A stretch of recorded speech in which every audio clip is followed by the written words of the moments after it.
This is Matt Coyne, host of The Cheap Seats. Thank you for listening to the following broadcast here on Public House Media. This is Daniel Poppy, host of How to Write Good here on Public House Media. I just want to thank you for listening to the following broadcast brought to you by Public House Media. Once you're done with this episode, I hope that you'll come check out my show, How to Write Good, the writing show that is not about writing. A new show of How to Write Good comes out every Wednesday, so don't forget to subscribe on iTunes so you never miss an episode of How to Write Good. Again, thanks for checking out the following broadcast on Public House Media.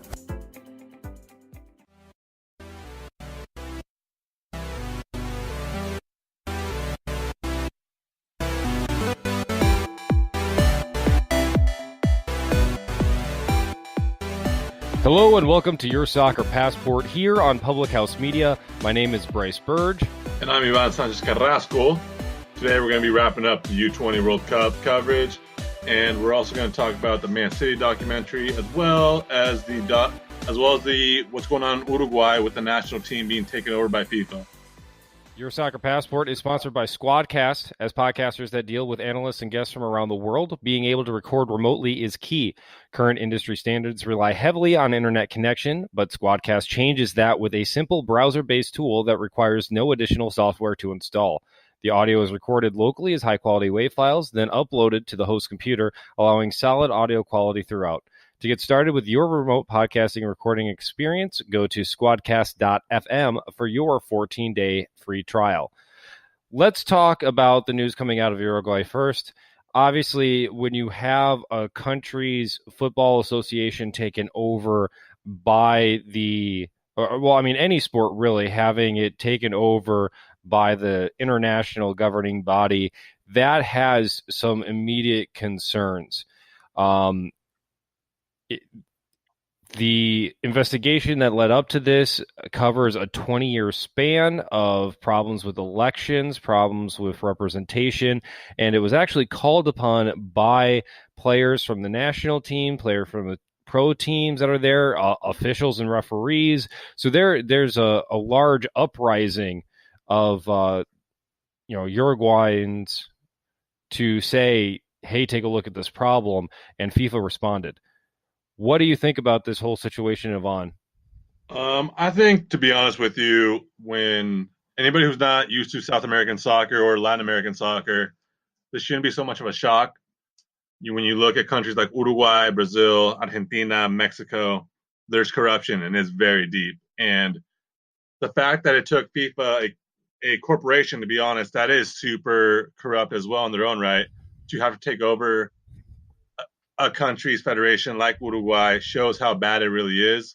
And it might just, I'm a big fan of conspiracy theories, so I'll just throw one out right now. I think Uruguay probably FIFA asked for some money to keep everything quiet, and Uruguay maybe just didn't want to give up the money or didn't have the money. Something like Argentina, Brazil, or Mexico, when he follows these countries, have as much corporate or corruption as Uruguay, probably could or would. So I think that might be something. Yeah, that's huge in its own right there, because you're not only are you talking about something that extends the possibility of corruption in FIFA, because FIFA does not have the benefit of a doubt whatsoever when dealing with proper ethical concerns, but additionally, that little bit of extra oomph could be the difference maker between Uruguay, who's making a push for the 2030 World Cup and had actually done many things to market their country in Russia this year. So to have that little bit of an extra twist on things is really debatable, because, you brought up a good point. South American politics are not one that's necessarily clean. There's been problems with Brazil. We saw that with protests before the World Cup and the Olympics in Brazil. There's been a long history of Chile having problems with foreign intervention in terms of their their politics, and there's a wonderful 30 for 30 documentary on that and how their soccer team responded despite all those issues. I highly recommend that for anybody that wants to learn more about that situation. But now you've got Uruguay, who for many people throughout the world don't think it's that bad in Uruguay compared to other countries like Brazil, Venezuela, Peru's Soccer Federation right now is got a lot of controversy as well. So like all these things come together, and now it's just all of South America looks terrible. But I think the one big difference between this is the overwhelming support that you're getting from the players. Luis Suarez came out on Twitter. Numerous other players, numerous other officials have come out and said, we like this. We want this. We want this extra review because we're not getting it internally within our own borders. So that's the one thing that's got me saying that this could be on the up and up, because it's less like a traditional corruption scandal and more like a labor union uprising in the mechanics of it acting at this point. And so it's an interesting political dynamic in terms of how it's being handled. Yeah, and the good thing about it is because there's so many Uruguayan players playing in such a high profile teams around Europe, and they see how things are ran differently with these high profile clubs in these countries, like Suarez in Barcelona, like Gordin in Atletico Madrid. Not saying the way they do it might be crystal clear, but there is a little more transparency in the way they do things compared to how they do it in a country like Uruguay, where they see on a day-to-day basis where they live, where they make their money every year. They can say, you know what, things are ran better here. Why can't they adopt this type of ideas or these type of influences in federational soccer like Uruguay, and instead of just looking for themselves and that mentality. I will also say, I think that's the biggest thing about it, that and you've seen players in other countries like Rafa Marquez, who's now retired from Mexico soccer, who now is was given a high profile in his club team in Atlas, his hometown team. He said, I am taking a lot of things I learned in my years in Barcelona to try to change the way things are ran in Mexican soccer to help the people in the future for that mentality. So, and you saw the people in Argentina, the players like Messi and Di Maria and Higuaín, after the Copa America Centenario in 2016, also quit the national team for a brief period of time because they weren't happy how the federation was ran. So that was their own way of protesting. The Uruguayan team players decided to just support FIFA instead of protesting the national team. And it also puts the players in a difficult position because now you're asking them to put their country's pride ahead of principle of what is right with the federation. Like, should they represent the federation and protest what they're not doing correctly, or you're being called up for your national team? Do you do it for the people who have really nothing to do with this and support them? So there's no really right answer what the players can do or won't do, because if they don't want a good way to support change for the national team is to not play for them. But then you're also hurting the fans and you're hurting the supporters and those who cheer you on. So it's a really interesting situation in that manner. And that's the response that Uruguay government has responded with as well. There cannot be an international body intervening in a national body, as the education and culture minister from Uruguay had said.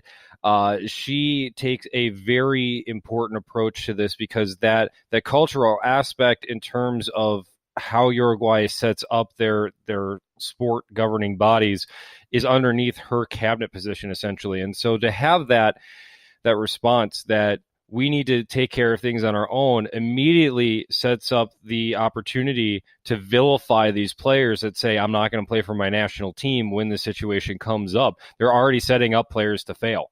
And I really applaud FIFA in this one case here, because you waited until after the World Cup to announce this, which is huge, because that way it does not interfere directly with their chances to win the World Cup, which I think is huge, because that way you can say that there is at least a cultural expectation for a country like Uruguay to exist a little bit more in that regards and have a fair shot, so that way the fans can be respected, so that way the fans and the nation can still have something to look forward to. The other aspect of that is that there is a contract issue coming up for their manager as well. Tabares is looking for a contract extension, and being a skipper of a national team like that, I got to look at him right now for what he's going to do. Is he going to pull his name out maybe? Is he even going to be considered for the spot, or they're just going to throw him out to the side right away? I mean, that has another huge implication in terms of how an investigation or a takeover like this has ripple effects into people that may not have been impacted by something before. Yeah, and unfortunately, like Tabares, like the fans, and like the players, those are the people who it's affecting them the most, and they're the ones who've had the least to do with it. And Tabares has seen this country since after 2006, when they failed to make the World Cup, when they lost to Australia in a PK shootout in an international playoff. And he has a great care for Uruguay, because after that, he picked them up and he brought this next generation all the way through and to see them through 3 World Cups. And so the fact that he's affected by it, the players are affected by it, who, when you watch Uruguay play, it might not be the most aesthetically pleasing soccer, but you can tell when they're playing, it's all the players are united into one goal. They have an idea of what they're going to play, and they play for each other, and they play so hard. And you see it with the fans as well. Those are the ones who are being affected the most by the situation, who have the least amount of fault for it, which is the saddest part by it. I'm actually surprised he was even willing to take another run at the national team, because you saw him at the last World Cup. He's on 2 walking canes. He's struggling to move a lot, and that's a lot of involvement. Maybe not on the day-by-day to be the coach of the national team, but when you have them, it's a lot in a small amount of time. It's a very concentrated energy. It takes up a lot of energy and just a lot of movement. Just it asks for 100% in this small window of time that you have with these players over and over again. I'm surprised his health is even willing to allow him to do that. But the fact he's willing to do it just shows how much of a warrior he is, and really represents the Uruguayan mentality and what the whole team has really been this last 12 years. As the situation continues, we will try to update on social media with relevant articles and commentary as well. You can follow Your Soccer Passport on Facebook, Twitter, and Instagram, so please follow along. Up next, we will talk some of the women's side, wrapping up the Women's U20 World Cup. You're listening to Your Soccer Passport on Public House Media.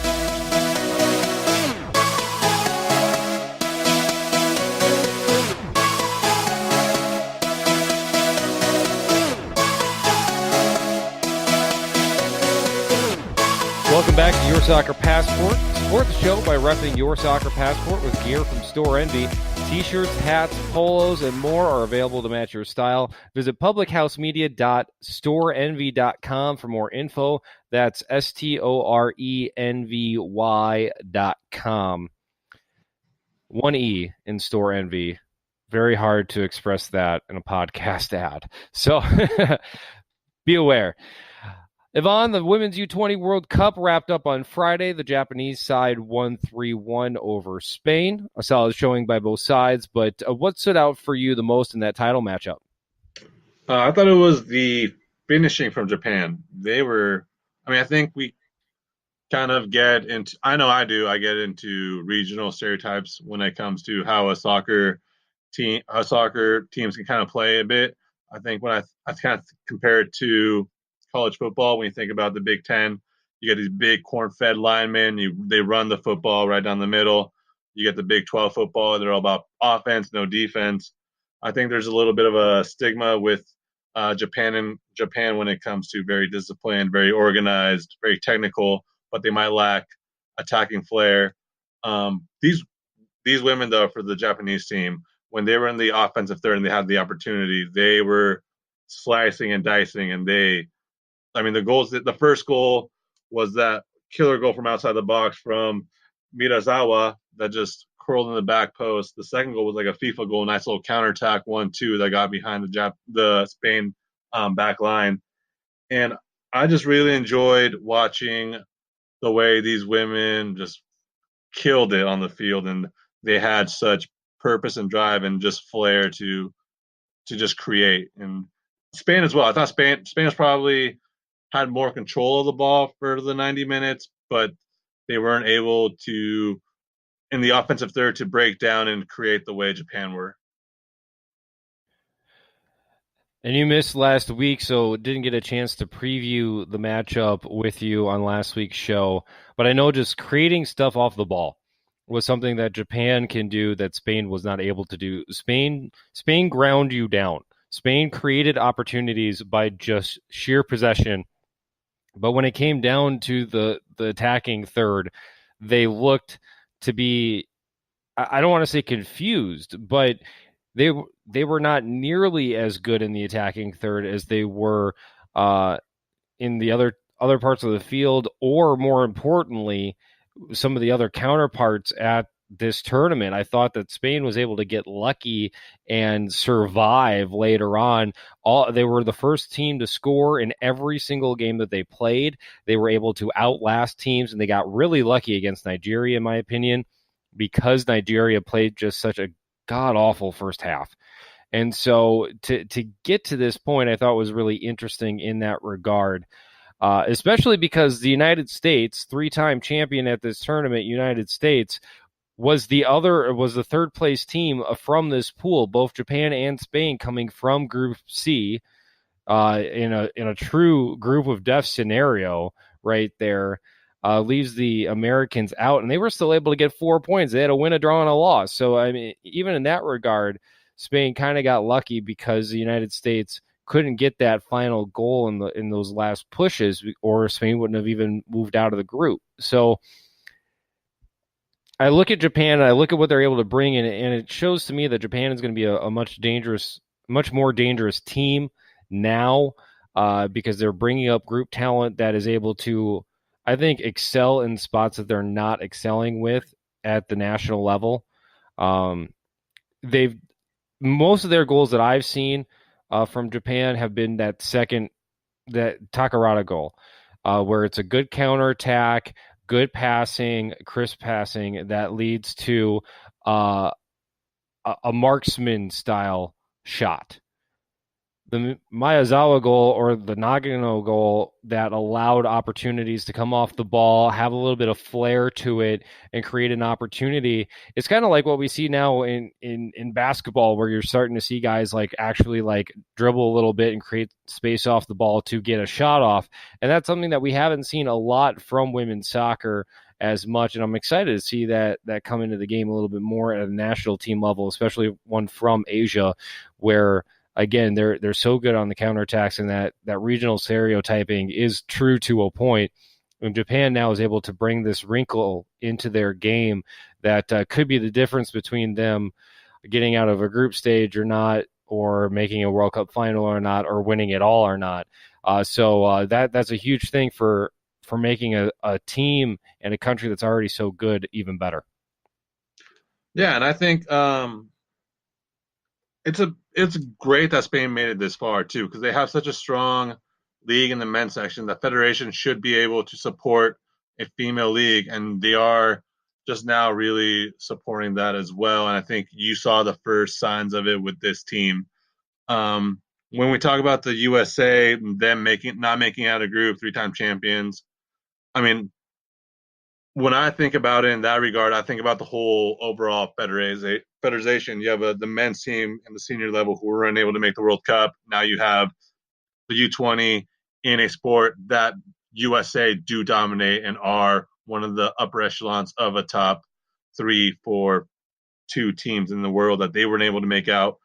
I can't help to think that is part of a fundamental issue from the ground up that there's issues about, because there's been youth issues with the men's team as well, not making it to Olympics in twice already now. So now you have a U20 women's team that's in a sport that women dominated in the United States, and now that happens. So for the United States section, I think it goes back to a huge fundamental issue of the foundational section, that the U.S. soccer chooses not to worry about, and they figure it out later. But when it comes to when we talk about the bigger brand like Japan and Spain, it is really nice and refreshing to see a team like Spain that we usually don't think about. When we talk about women's soccer, it's usually USA, Germany, the Scandinavian countries like Sweden, like Norway, England, France are all very strong as well. So to get something new and get a new wrinkle, I think it's only going to help to grow and expand the women's game, which is something they need because these girls can play, and you saw it. They have that technical ability that's very similar with the Spanish men's national team, and that idea is there. And I think for the Spain women's team, they just need a little more preciseness and a little more purpose on the attacking end. But I thought to get all the way to the finals and to play the way they did, and they were very well. They played very well on the ball in the first 2/3 of the field. It was that last field when they lacked ideas, they lacked a plan B, which you kind of saw with the men's team in the World Cup as well, like a plan B. What happens after we're not able to create a gap after lowering the ball around? What do we do after that? I think you saw that with the Spain team that kind of ran out of ideas. And you didn't see this with the Japan team, who had ideas, had purpose. When they took a chance, they took it to create a goal. But I really enjoyed it. It was fantastic finals. It was great finals if you like soccer, and I think can't wait for the Women's World Cup next year. I think this is a good little teaser for that. I think so as well. When you have that extra wrinkle of Spain, and you start talking about pro leagues with women's soccer, and how countries like Australia have really started to develop a lot more because of the influence of the NWSL and stuff like that. It's interesting to see how different countries are taking different approaches to develop their national talent. So, the Western Hemisphere is primarily doing it with professional leagues, while European countries are still developing based on growing the youth talent. And so it's a very fundamental difference that you talked about a lot. For me, though, I do like the fact that two teams that had never made this tournament final made it. Japan had finished third place a couple of times. Spain had never made it to even be considered in a third place game. They never made it to the semifinal. Had this tournament for 8 years. US won 3, Germany won 3, North Korea won 2, and were the defending national champions before this tournament. So it's very interesting in that regard to see also the new countries involved, because that shows the growth around the world as well. And I think that's good because, again, we've got the Women's World Cup coming up next year, and I'm pumped for that. And hopefully that's going to be something that we can dedicate more time to here and have a second World Cup edition of Your Soccer Passport. It's always good to talk about the women's game. We're going to talk about the NWSL playoff race next week on next week's show. We wanted to do it this week, but ran out of time. But there's only one massive game this week between Sky Blue FC and Washington Spirit, and both of those teams are eliminated. So no real impact by the time that we're going to record next. So we'll focus on that in next week's show. When we come back, though, we will hit up the EPL to discuss the new Man City documentary after the worldwide headlines. You're listening to Your Soccer Passport on Public House Media.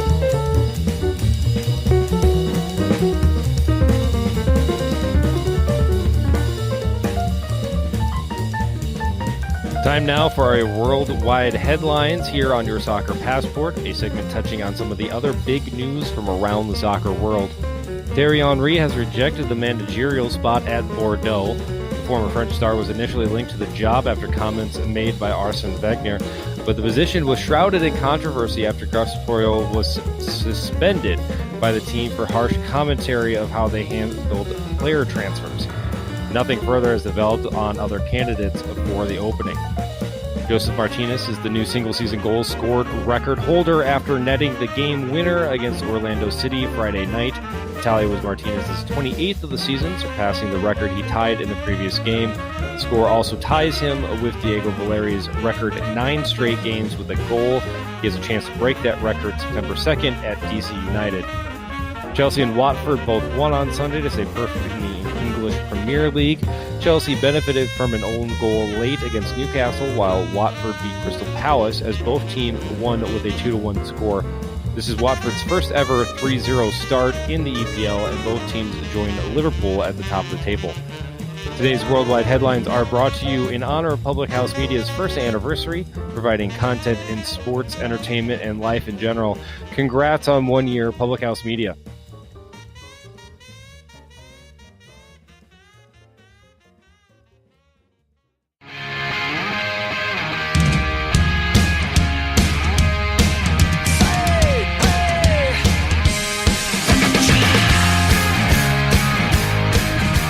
Welcome back to Your Soccer Passport. I'm Bryce Birch. Ivan Sanchez-Carrasco also here. If you haven't figured out from different online posting, he is an amazing writer about different soccer topics, and you can follow him on Twitter. His handle is @IvanSanchezC90.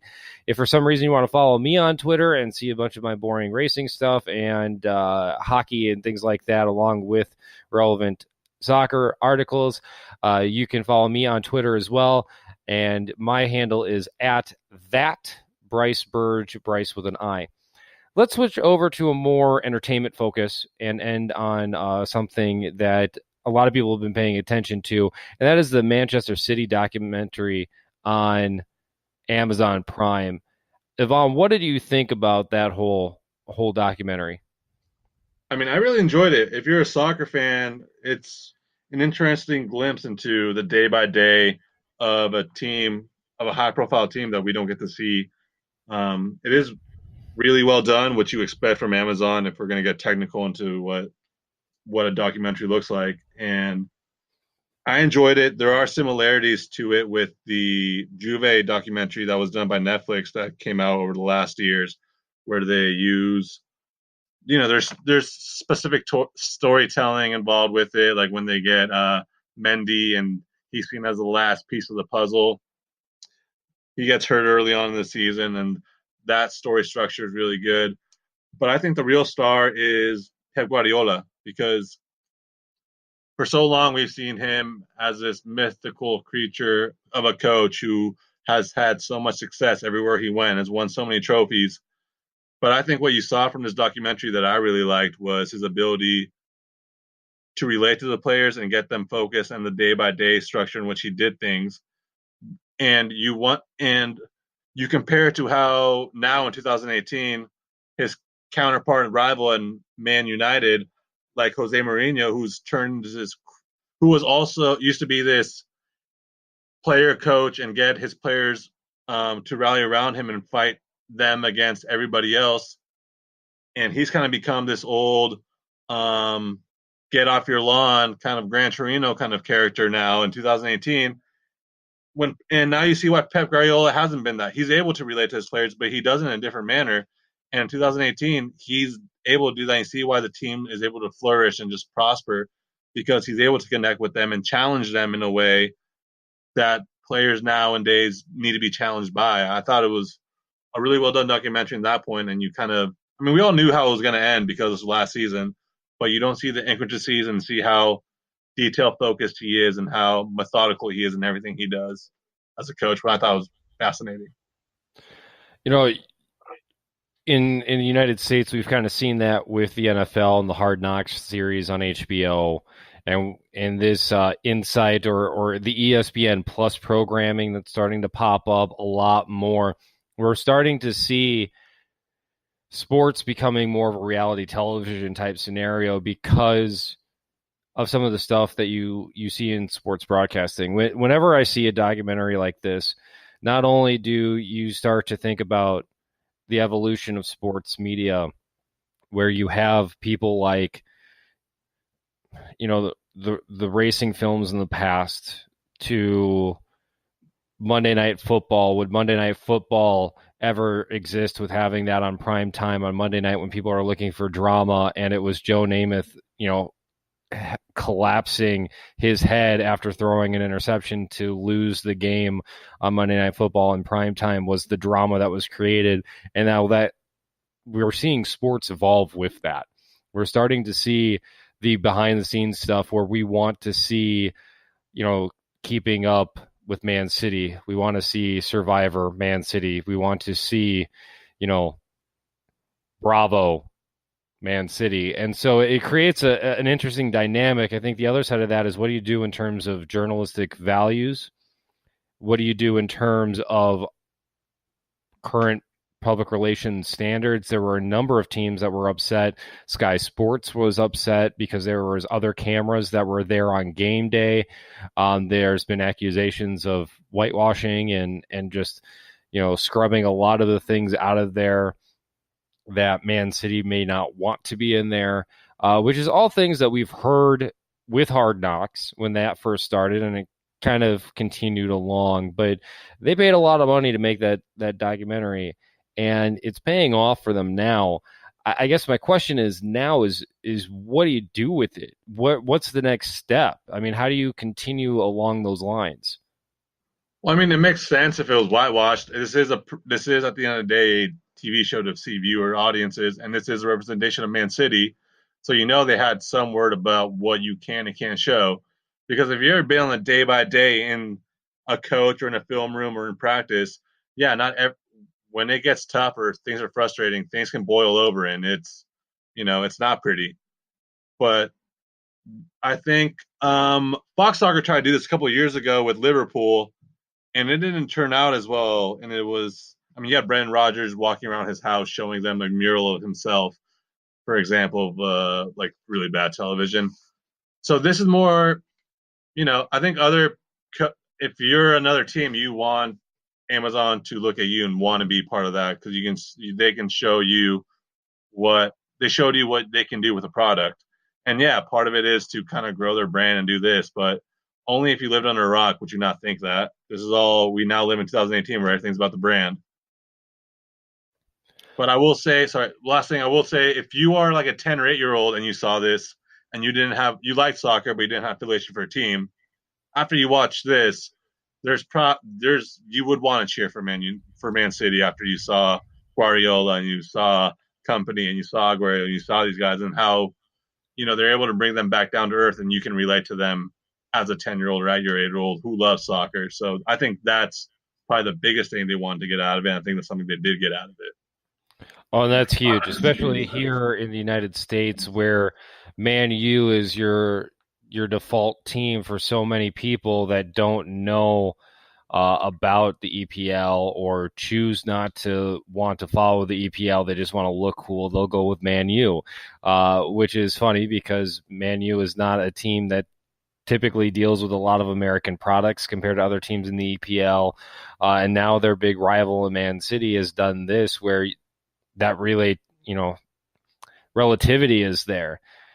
I guess my last question about this, and to bring people back to earth a little bit in terms of this podcast, I'm Bryce Burge, you're Yvan Sanchez-Carrasco. I come from the journalism background. You come from the playing background. Where does this fit in for you as a player? Would you be okay with having this in your locker room, in your club? Would you be okay with having your game day experience be completely documented the way that it is every single game for an entire season? I think it'd be something you'd have to get used to. There are certain things, like as a player, that you personally that I would do that would probably be seen as odd if someone saw it. But there's also, fair, you're a goalkeeper. Yeah, that is also true. We do much to beat our own drum, so we do like getting balls hit at us very hard. But there is this kind of like, you see that they're humans. I think that's the important aspect of it. But nobody likes cameras being thrown in their face the whole time, and I think that's why there is influence from City to be like, you can't show this, you can't show that. But I mean, these guys are professionals, and they've gotten probably used to having cameras around them for a lot of the time. I think the coaches is the biggest thing that would be the biggest problem with having the cameras around them, not the players. I think it'd be the coaches, because they're seeing them in very vulnerable situations after tough losses, after tough wins, where they are meticulating what they think should be the next thing they have to do to win the game, and they might feel like something could be given away. I think that would be the biggest thing. Besides, I think being a player and seeing my day by day, I mean, I'm I'm as weird as I am. Like you said, I'm a goalkeeper. I'm as weird off as I am on the field. So over time, I'll get used to it. But I think the coaching, would be the most unique, the most interesting thing about how they feel about it. Well, that's a wrap up on the Mission City documentary. You can watch that on Amazon Prime. Until then, I'm Bryce Burge. Me, man, Sanchez-Carrasco. Follow us on Facebook, Twitter, Instagram. Just follow us. We're not that boring. And you can also listen to Your Soccer Podcast or Your Soccer Passport on iTunes, Spotify, and wherever your favorite podcasts are found. This has been Your Soccer Passport.